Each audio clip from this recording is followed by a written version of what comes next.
मी पुढील सूत्रे आपल्या मंडळाच्या किटनीस साधना फडके यांच्याकडे सोपवते. हेमांगी नेरकर यांना आपण पुष्पगुच्छ आणि हे देऊन त्यांचा श्रीफळ देऊन त्यांचा स्वागत करूया.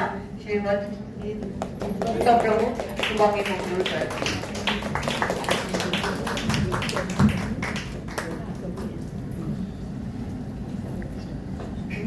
त्यानंतर मी परत विश्वस्त प्रमुखांना विनंती करते की डॉक्टर पल्लवी परुळेकर बनसोडे यांचं स्वागत करते श्रीफळ आणि पुष्पगुच्छ देऊन.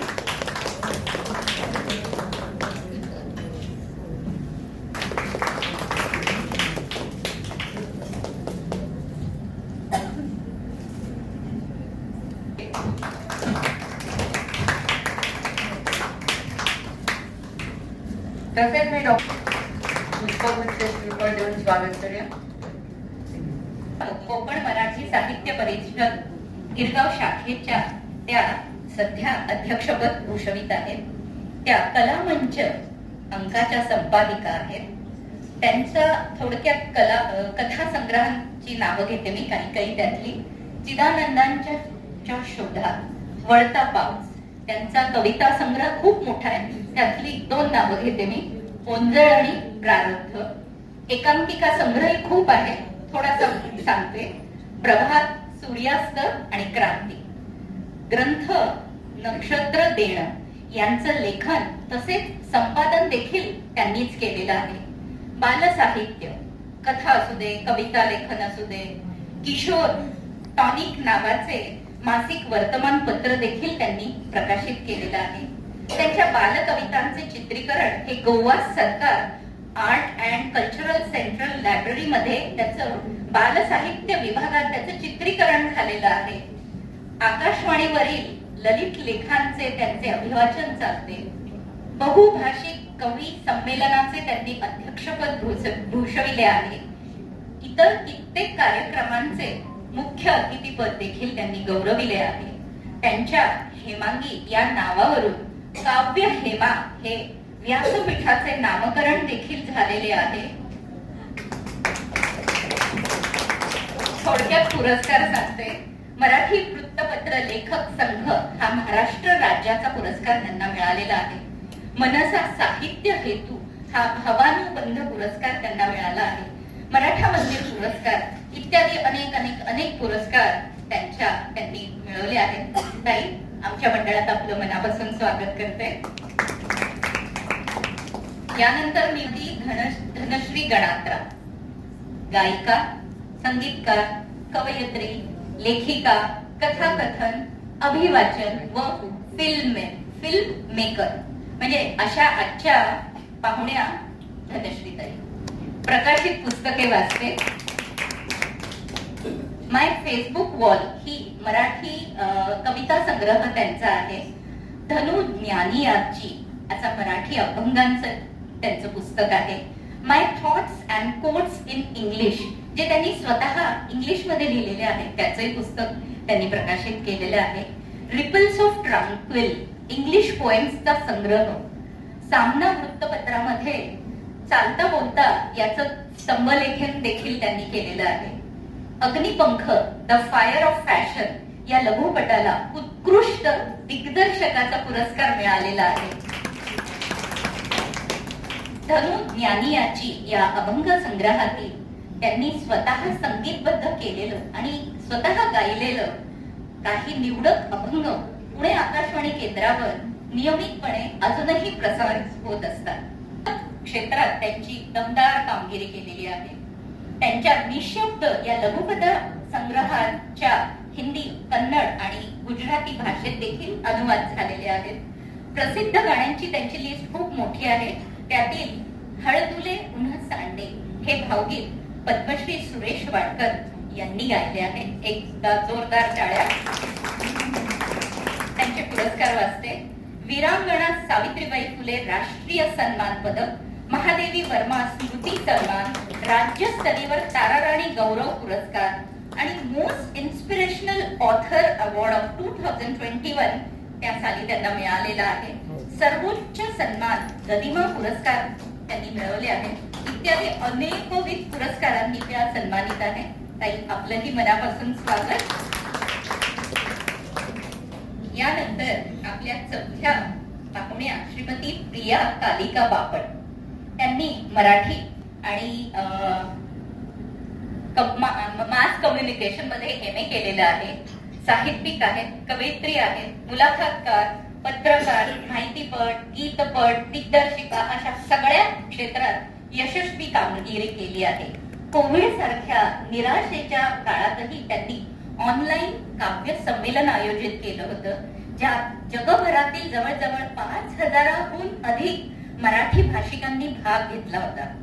1987 साली त्या स्वतः फक्त 9वीत असताना म्हणजे त्यांची पहिली कविता दैनिक तरुण भारत मध्ये प्रसिद्ध झाली होती. एकदा जोरदार टाळ्या. फक्त इयत्ता 9वीत असताना त्यांचे वडील म्हणजे शिरणीवाडा करमळी येथील श्री आदिनाथ प्रणव आश्रमाचे मठाधिपती श्री नारायण स्वामींच्या मार्गदर्शनाखाली त्यांनी रामायण, महाभारत, भगवद्गीतेचे धडे गिरविले आहेत.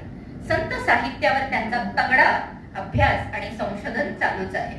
त्यांचे अनेक कविता संग्रह, ललित लेख संग्रह प्रसिद्ध आहेत, जसे पद्मगंधा पुरस्कार, अनुबंध पुरस्कार इत्यादी. ताई, आपलंही मनापासून स्वागत करते. श्रीमती स्वाती संतोष जोशी. स्वातीताईंनी BA केलं आहे. त्या वसईत राहतात. मराठी शाळा टिकल्या पाहिजेत आणि शिक्षण हे मातृभाषेतूनच पोहोचलं पाहिजे या महान कार्याचं त्यांनी उद्धार करत आहेत. मराठी शाळा कृती समिती यावर त्या समन्वयक म्हणूनही काम करतात. आदर्श विद्या निकेतन काश्मीरा या शाळेचे व्यवस्थापन त्या गेल्या 27 वर्षांपासून करत आहेत. विद्यार्थ्यांसाठी विविध कार्यशाळा, व्याख्यानमाला, पालकांसाठी पालक नीती कार्यशाळा, शिक्षकांसाठी निरनिराळ्या विषयांवर व्याख्यान व कार्यशाळा. असेल मी नसेल मी शांताबाई शेळके यांच्या जीवनावर साहित्यिक कार्यक्रमातून त्यांनी खूप प्रसिद्धी मिळवली आहे. कार्यक्रमाचे सूत्रसंचालन देखील त्या करतात.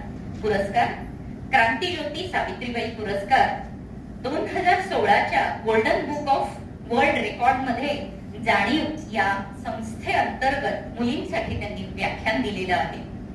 शिक्षणाची वारी या 2016-17 वर्षात त्यांचा यशस्वी सहभाग झालेला आहे.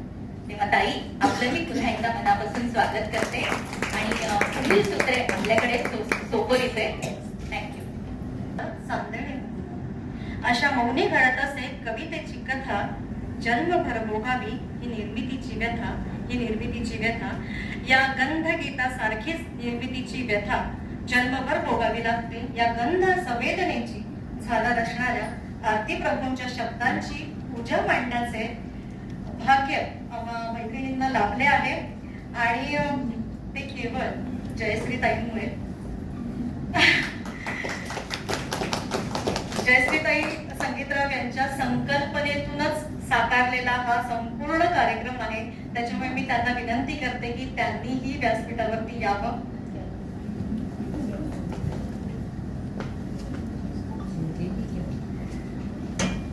कारण कोकणाने महाराष्ट्राला दिलेल्या एका तेजस्वी रत्नाची ओळख त्या निमित्ताने इकडे होते आणि आम्ही समग्र आरती प्रभू सादर करतोय. नमस्कार. मी तुमचा खूप वेळ घेत नाही आहे. मी मला बोलवलं म्हणून दोन शब्द बोलतेय की एखादी गोष्ट जेव्हा घडते तेव्हा आपण नेहमी म्हणतो की ती वेळ यावी लागते, त्याशिवाय कुठलीही गोष्ट घडत नाही. तसंच आपल्या कविता म्हणा, लेख म्हणा किंवा जे काही घडेल त्याच्या मागे सुद्धा ती वेळ आल्याशिवाय होत नाही. आणि आजचा हा कार्यक्रम असाच आलेला आहे. कारण आपल्या कार्यक्रमाला म्हणजे मंडळाच्या वाढदिवसाला हेमांगी आणि पल्लवी दोघी आलेल्या होत्या आणि मला खूप दिवसापासून हेमांगीची मुलाखत आपल्या इथे घ्यायची होती. त्या आरती प्रभूंची मुलगी आहे, त्यांची ओळख आता झालेलीच आहे. तर खूप दिवसापासून ती मला घ्यायची होती आपल्या मंडळामध्ये. मग सहज डोक्यात विचार आला की नुसती मुलाखत घेण्यापेक्षा आरती प्रभूंच्या कविता, गाणी, किस्से असं एकत्र आपण कार्यक्रम घेऊया का. आणि त्याच दिवशी मी या दोघींना बोलले की असा कार्यक्रम आपण करू. कारण आपल्याकडे गायिका आहेत, संवादिका आहे, निवेदिका आहे, या सगळ्या असताना हा कार्यक्रम आपण खूप छान गजऱ्यासारखा गुंफूया असं तेव्हा डोक्यात आलं आणि हा कार्यक्रम उभारायला मला खूप आनंद होतोय की आज आपल्या सगळ्यांसमोर तो सादर होतोय. आणि एक आणखी मला खूप म्हणजे स्वाभिमान वाटतो, अभिमान वाटतो की या सगळ्या माझ्या मैत्रिणी या दिग्गज जवळच्या मैत्रिणी आहेत, त्याचा मला खूप अभिमान आहे.